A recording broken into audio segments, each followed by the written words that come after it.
बढ़िया से पाव खाना पड़ रहा है। पंकज जल्दी आ, हेलीकॉप्टर आ गया हमारा। अबे जल्दी आ। सुबह के 5 बज गए हैं भाई, वाह क्या नज़ारा है। के पास ई पास नहीं है। इनकी फोटो खींच देना जरा। अभी हमारी गाड़ी की फोटो खींचते हुए चल रहा था वहाँ से पहाड़ दो मेरी जान। कल शाम को 5 बजे से ये मेरे सर पर है। चढ़ाई चढ़ाई, इसमें कहीं भी प्लेन रास्ता नहीं।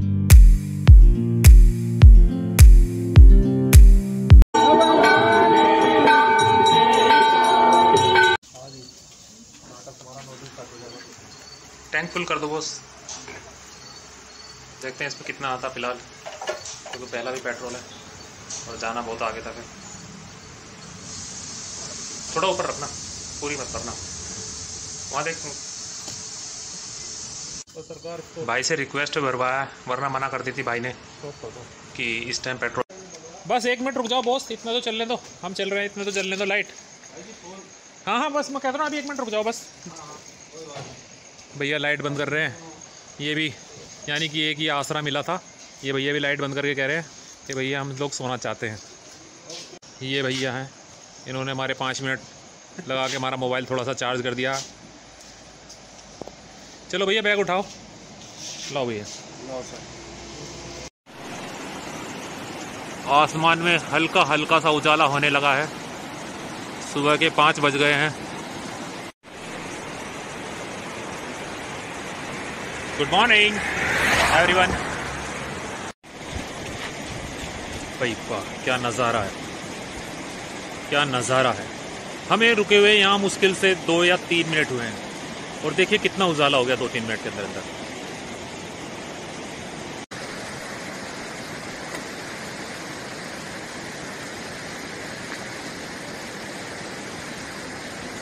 हालत खराब हो गई है, गद्दे दोनों खोल गए,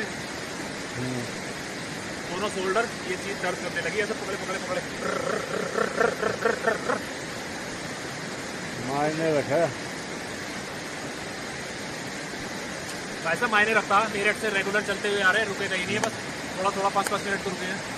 12 घंटे होने वाले हैं। हाँ बाकी आप नज़ारा देख सकते हैं, मंदाकिनी नदी। बाकी ऊपर वाले के केदार बाबा के नज़दीकियों में दर्शन करवाते हैं या नहीं करवाते हैं, उम्मीद कम है मुझे। अब जिस हिसाब से पुलिस वालों की स्ट्रिक्टनेस बढ़ने लगी है तो मुझे उम्मीद कम है, क्योंकि हमारे पास जर्नी पास है लेकिन ई पास नहीं है। तो जब भी हमें चेक पोस्ट मिले हर कोई यही बोला कि आपका ई पास किधर है, ई पास किधर है, ई पास किधर है। हमारे पास जर्नी पास है, हम जर्नी पास से यहाँ तक तो आगे रिक्वेस्ट करते करते आगे देखते हैं। 1-2 चेक पोस्ट और पड़ती है, अगर वो क्लियर हो जाती है तो बाबा के दर्शन हो जाएंगे। वैसे उम्मीद मेरे को धीरे धीरे जैसे जैसे दिन निकलता आ रहा, मेरी उम्मीद कम होती आ रही है। बाकी चलते हैं आगे बाबा का नाम लेके। जय बाबा की, जय बाबा की। मेरी जान इस बैग ने बचाई है। मेरी जैकेट इसके अंदर है, मैंने निकाली नहीं, किसको खोलना पड़ेगा, निकालना पड़ेगा। ये तो ये पंकज का बैग है, मैंने अपनी छाती पे लगा लिया। पंकज ने तो जैकेट निकाल के पहन ली थी, लेकिन मैंने सोचा कि चलो ये आगे से कवर करेगा, हवा रोक के रखेगा। तो मेरी जान इसने बचाई है ठंड ना लगने से। अब हम चलते हैं, देखते हैं क्या होता है आगे।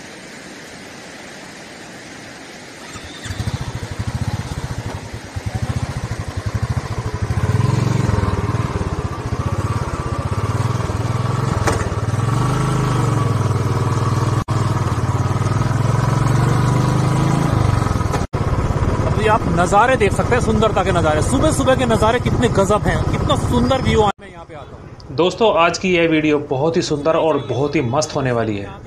तो अगर आपने अभी तक मेरा चैनल सब्सक्राइब नहीं किया है तो आगे बढ़ने से पहले प्लीज़ मेरे चैनल को सब्सक्राइब करें और बेल आइकन को भी प्रेस करें, जिससे मेरी आने वाली नई वीडियो की जानकारी आप तक समय समय पर पहुँचती रहे। तो चलिए हम लोग चलते हैं आपके साथ केदारनाथ की यात्रा। जय बाबा केदारनाथ। साफ सुंदर सड़कें, ऊपर देखेंगे तो आप पहाड़, इस तरफ देखेंगे आप पानी। अभी बजे हैं सुबह के 5:30 और चेक पोस्ट पे हमें फिर रोक लिया गया। हम पहुंच गए हैं अगस्त्यमुनि स्टैंप, ये है थाना अगस्त्यमुनि। यहाँ की चेक पोस्ट पे हमारे पेपर चेक हो रहे हैं। हम बिना ई पास के ही सफ़र कर रहे हैं। हर चेक पोस्ट पे हमें इसलिए रोका जाता है कि आपके पास ई पास नहीं है तो आप केदारनाथ की यात्रा नहीं कर सकते। लेकिन हम वही एक रिक्वेस्ट करते हैं सर अगली वाली चेक पोस्ट से ऐसा करके वापसी आ जाएंगे सर, अगली वाली चेक पोस्ट अगर नहीं भेजा तो अब कोशिश कर रहे हैं यहाँ भी, देखते हैं यहाँ से हम निकल पाते हैं या नहीं। उम्मीद तो है कि हम यहाँ से भी क्रॉस कर जाएंगे। इनकी फोटो खींच देना जरा।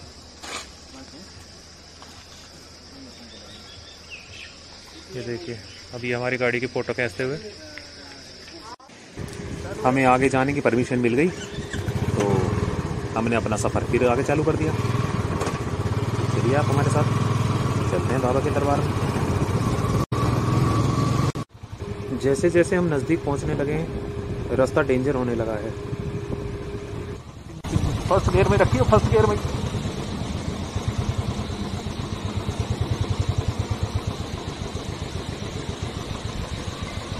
कितना डेंजर रास्ता है।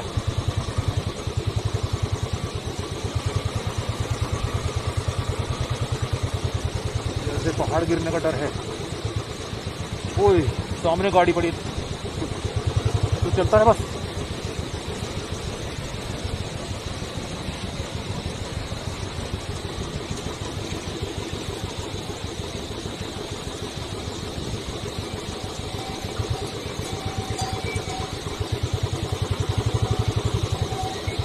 ये टनल थी, कोई काम चल रहा था, वहां से पहाड़ दो मेरी जान, 2 गाड़ियां गिर गई। वो एक वो पड़ा ट्रक दूर, वो पड़ा।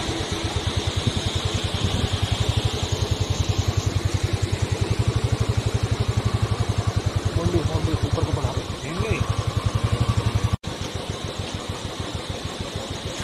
यहाँ पूरा प्लांट चल रहा था ये, और ये पूरा नाला गिर गया और सब गाड़ियाँ में तो नुकसान रहा होगा, कैजुअलिटी भी हुई होगी। ये पूरी मशीनें टूट गई, ये ट्रक वो पड़ा।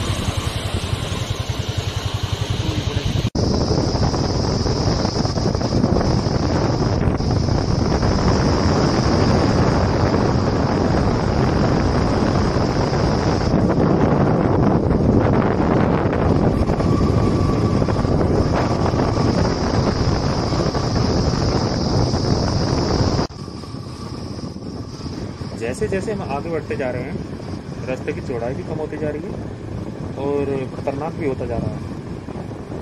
ये है पंकज बाबू कि हम यहाँ पता नहीं कितनी बार आ चुके हैं, क्योंकि हमारा तो हर साल का ही आना है, तो इसलिए हमारा थोड़ा डर कम है। नहीं तो मैं समझता हूँ जो नया बंदा आएगा उसको यहाँ पर ड्राइविंग करने में कुछ तो घबराहट होगी ज़रूर। और सबसे बड़ी बात यह है, आज ये बारिश ने वो रास्ता ख़राब कर दिया यार, तो इसमें स्लिप होने का भी बहुत तगड़ा डर लग रहा है गाड़ी में। वो तो हमारी एक बुलेट है, हाथी मेरा साथी जो साथ दे रही है। ऊपर तक देखो, तो यहाँ मत रोकना, डेंजर एरिया बहुत, पूरा स्लाइडिंग एरिया है।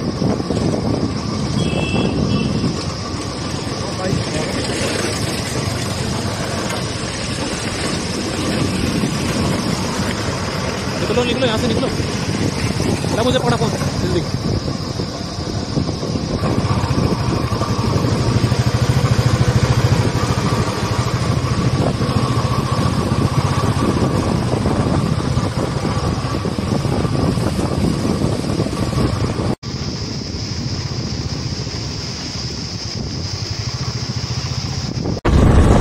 लीजिए पंकज बाबू, पहुँच गए साउंड पंजाब। जय बाबा केदारनाथ। डरते डरते पहुँच ही गए सोन परिवार। अब तो हमारी यात्रा पहुँच ही जाएगी।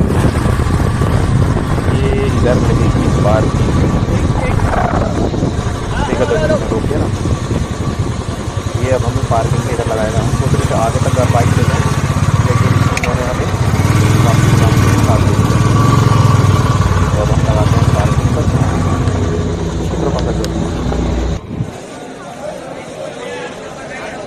हम यहाँ सोनप्रयाग पहुँच चुके हैं। हमें आए हुए कम से कम 2 घंटे हो गए हैं और यहाँ का अब क्राउड देख सकते हैं। और यहाँ पे फंस गए हैं आके लास्ट में, क्योंकि यहाँ पे इन्होंने ई पास मस्ट कर दिया है। और अगर ई पास नहीं है, ये बनवा रहे हैं यहाँ मैनुअली, तो उस पे ये नहीं पता कि कल नंबर आएगा या परसों नंबर आएगा, क्योंकि मैक्सिमम 800 पीपल्स की यहाँ डेली परमिशन है।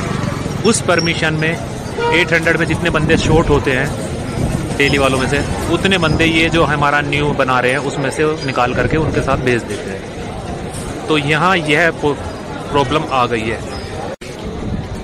ये देखिए, ये शेर सिंह, इसको देखिए,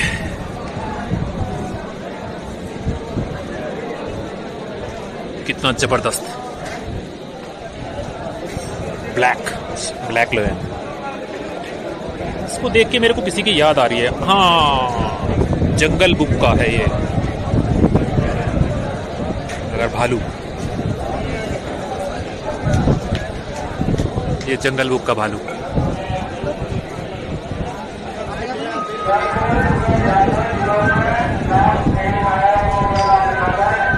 तो देखिए, अनाउंसमेंट हो रहा, देखते हैं क्या होता है, कुछ जा पाते हैं या यहाँ से बैक टू पवेलियन।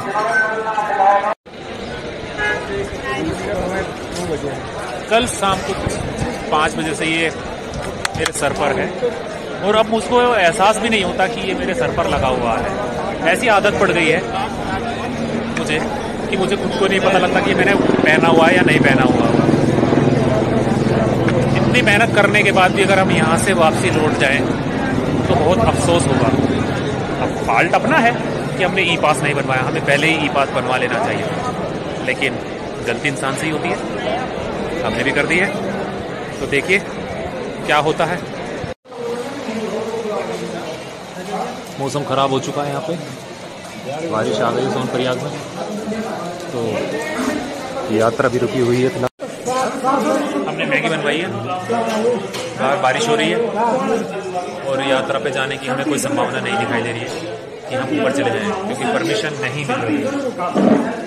तो परमिशन ना मिलने के कारण सारा ड्रामा हो गया है। मूड बहुत ज़्यादा खराब हो चुका है, लेकिन पंकज को उम्मीद है, वो कहे जा रहा है कि नहीं मिलेगी मिलेगी। सुबह से ये टाइम आ चुका है कि 1 बज चुका है, इंतजार करते करते करते। मैं उसको बोल रहा हूँ चलो चलते हैं, तुंगनाथ चलते हैं, तुंगनाथ चलते हैं, तुंगनाथ कम से कम तुंगनाथ के दर्शन तो करिए, क्योंकि वहाँ की परमिशन है, वहाँ जा सकते हैं। लेकिन ये बंदा कि नहीं मुझे केदारनाथ ही जाना, केदारनाथ ही जाना, उस पर अड़ के बैठा हुआ है।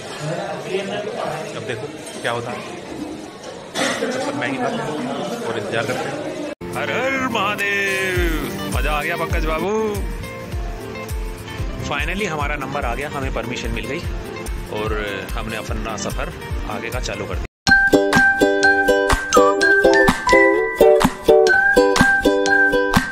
गाड़ी वाले इस बार कुछ पहले ही उतार रहे हैं, वरना पहले क्या होता था, होटल जहाँ गर्म कुंड है वहाँ के पास तक ले जाते थे। और यहीं पर घोड़ा स्टैंड भी है कि आप घोड़ा यहीं से हायर कर सकते हैं। घोड़े का रेट इन्होंने रखा 2500 रुपये। और यह है गर्म कुंड, यहाँ पर स्नान करके श्रद्धालु आगे बढ़ते हैं, लेकिन इस बार कोरोना की वजह से यह बंद है। 800 लोगों की परमिशन होने के कारण कभी कभी तो कोई दिखता ही नहीं रास्ते में। Shooting on. तो मैं आपसे ही बता रहा था कि मैंने अब अमरनाथ भी किया है, केदारनाथ की भी गया है, बद्रीनाथ भी गया हूँ, यमुनोत्री भी गया हूँ, गंगोत्री भी गया हूँ, मैं सब जगह गया हूँ। लेकिन इस चीज़ में क्या है कि ये बिल्कुल जो है चढ़ाई, इसमें कहीं भी प्लेन रास्ता नहीं है। जो भी आना है वो एकदम से आप देखें तो चढ़ाई ही चढ़ाई है, बाकी कुछ नहीं। इसलिए इसमें कहीं सांस लेने के लिए ऐसी जगह नहीं बचती जहाँ पर आदमी सांस ले। और दूसरा, मेरी कमी कहो या मेरी अपनी पावर कहो, मैं रुकता नहीं हूँ, मैं छोटे छोटे कदम चढ़ाता हूँ और चलता रहता हूँ हर जगह राइड पे। मैं बैठता नहीं, यही मैं यहाँ पे कर रहा हूँ, चलता जा रहा हूँ और चलता ही जा रहा हूँ।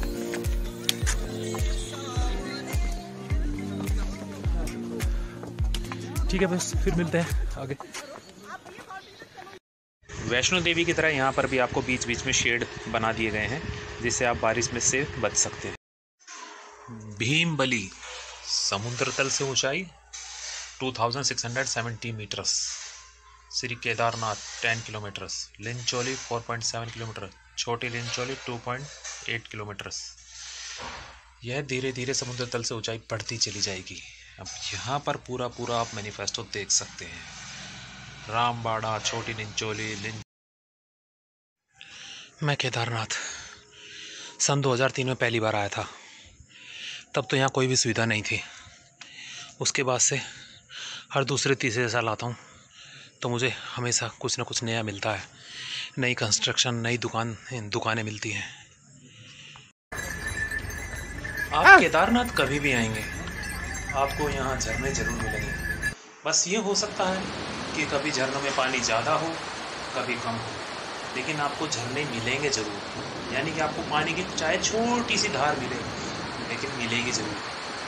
अभी एक आगे झरना आएगा बहुत बड़ा, वो उसमें सबसे ज़्यादा पानी होता है।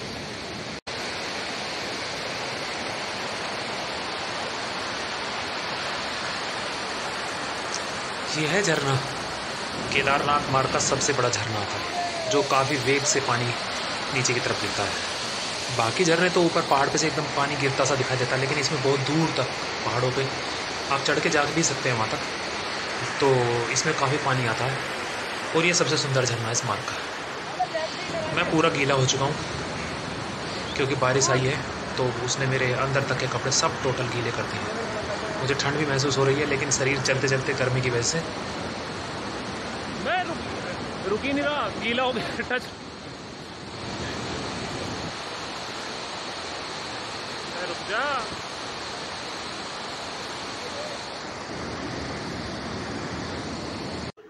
दोस्तों, यह वह पुराना पुल है जो आपदा के समय में बह गया था। यहाँ पर सबसे ज़्यादा कैजुअल्टी हुई थी। लोगों को सोते सोते मौत ने अपने आगोश में ले लिया था। यहाँ पर दुकानें थी, विश्राम स्थल थे, सबसे ज़्यादा तबाही मचाई थी यहाँ पर आपदा के टाइम में। तो यह वह एरिया बिल्कुल तबाह हो गया था यहाँ।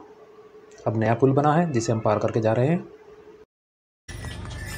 पहले सीधा रास्ता था, जो सामने पहाड़ दिखाई दे रहा है जिसके ऊपर बादल हैं, उससे सीधा रास्ता जाता था केदारनाथ बाबा के धाम। आपदा के बाद यह नया रास्ता बनाया गया है। यह लंबा भी है और बाबा कठिन भी है। इसने सांस फुला रखी है चढ़ने में। वो रास्ता थोड़ा आसान था, सीधा था। ये घुमावदार है, वो जिग जैग टाइप से रास्ता है ये। चलो, हिम्मत है, एक एक कदम करके ऊपर बढ़ते जाएंगे। जय बाबा केदारनाथ, जय बाबा केदारनाथ। पंकज कहीं पीछे छूट गया है। मुझे पीछे मुड़ के भी मैंने देखा कई बार, वो नहीं दिखाई दिया। आज बारिश बहुत परेशान कर रही है। एक जोड़ी कपड़े पहले मेरे तर हो चुके थे, अब दूसरे भी ये भीगोएगी ज़रूर। सांस चढ़ गई, थोड़ी देर के लिए आराम कर लेता हूँ। यहाँ से आगे घोड़े खच्चर नहीं जा सकते हैं। यहाँ से सबको पैदल ही चलना, और यहाँ से करीब भवन की दूरी 1 किलोमीटर होगी। काफ़ी डेवलपमेंट हो रहा है एरिया। घोड़ों को भी बारिश से बचने के लिए एक शेड तो मिल गया। और हम पहुँच गए हैं केदार बाबा के दरबार में। जय केदार बाबा, जय केदारनाथ।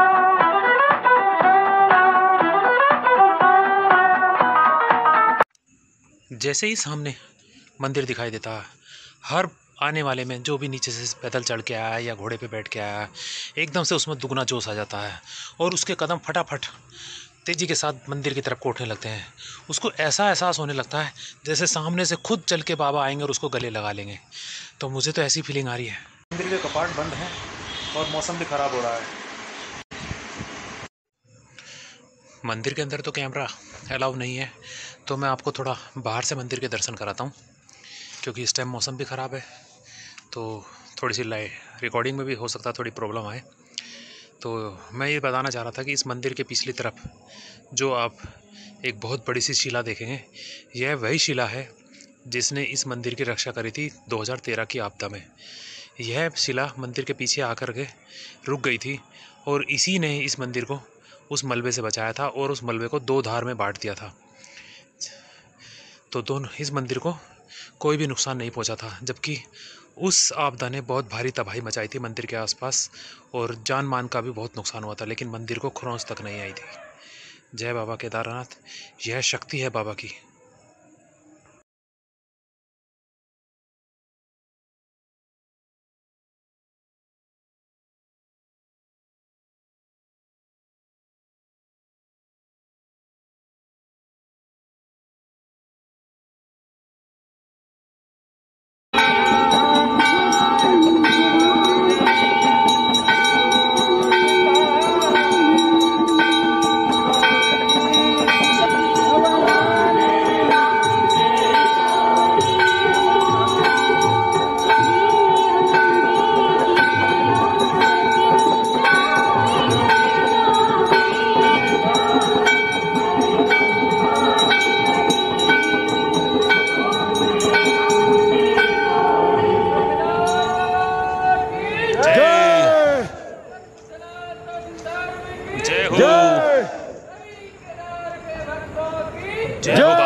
आइए दोस्तों, अब मैं आपको दोबारा से दर्शन कराता हूँ। जब हम रात को यहाँ पहुँचे थे शाम को टाइम, तब मौसम ख़राब था तो रिकॉर्डिंग साफ भी नहीं हुई थी। अब एकदम से चटक धूप निकली हुई है। तो मैं रात को भी आपको बताया था, तो यह वह शिला है जिसके द्वारा हमारे केदारनाथ बाबा मंदिर की रक्षा हुई है। यह भीमशिला, इसी ने ही उस मलबे को, उस धार को, उस वेग को दो तरफ बांट दिया था। आज बाबा के साथ साथ इस शिला को भी पूजा जाता है। लोगों को इस शिला में भी बहुत मान्यता, श्रद्धा है।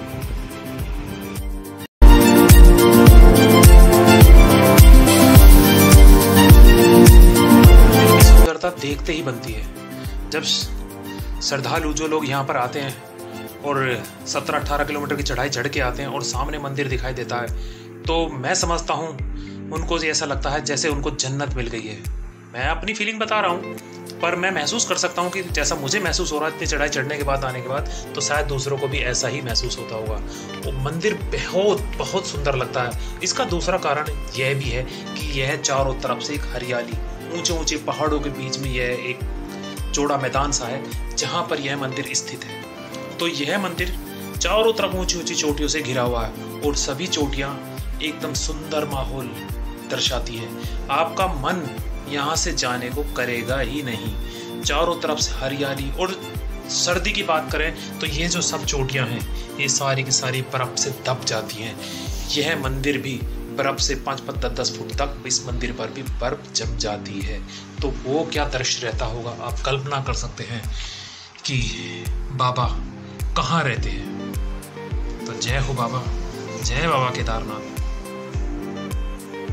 तो दोस्तों, मैंने आपको यहाँ तक के दर्शन कराए हैं। आपको मेरी यह वीडियो कैसी लगी है, यह प्लीज़ मुझे कमेंट करके ज़रूर बताएं। और अगर आपने अभी तक, देखिए फ्रेंड, अगर आपने अभी तक भी मेरा चैनल सब्सक्राइब नहीं किया है तो प्लीज़ मेरे चैनल को सब्सक्राइब करें और अपने कमेंट करके मुझे ज़रूर बताएं कि आपको मेरी यह वीडियो, हमारी यह केदारनाथ यात्रा आपको कैसी लगी। तो आपके कमेंट का, आपके लाइक का और आपके सब्सक्राइब का मुझे इंतज़ार रहेगा।